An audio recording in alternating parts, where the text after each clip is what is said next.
Ma'ale Adumim, West Bank, September 11th, 2025. In the rugged hills of the occupied West Bank, Israeli Prime Minister Benjamin Netanyahu chose one of the most symbolic settings for a momentous announcement.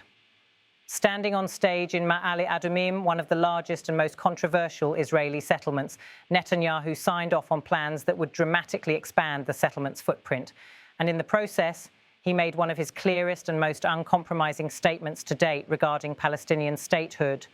With a crowd of party loyalists, settlers and government officials before him, Netanyahu delivered remarks that are already reverberating well beyond Israel's borders.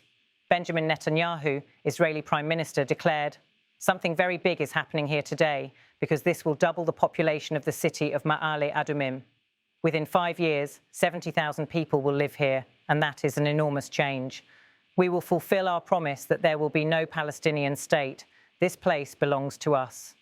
It was a sweeping statement that touched on two of the most sensitive issues in the Middle East conflict, the expansion of Jewish settlements in the West Bank and the outright rejection of an independent Palestinian state.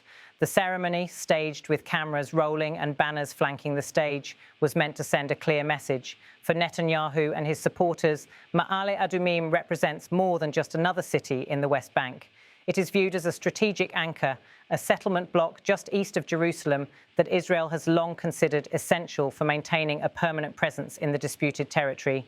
Netanyahu signed the documents authorizing the expansion before delivering his remarks. The atmosphere was celebratory, but it was also charged with the weight of history.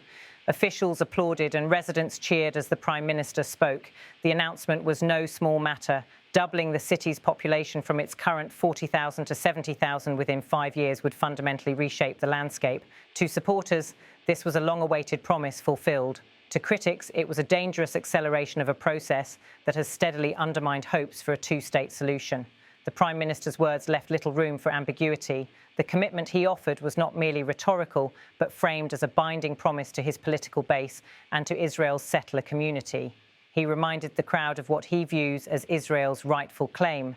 "Dieser Ort gehört uns," Netanyahu said bluntly, reaffirming a position he has repeated many times but rarely with such stark finality. For Netanyahu, the expansion is both a political and ideological project. Domestically, it shores up support among his right-wing coalition partners and settler groups who have long pushed for further entrenchment in the West Bank. Internationally, it signals that Israel, under his leadership, will not bend to outside pressure, not from the European Union, not from the United Nations, and not even from its closest ally, the United States.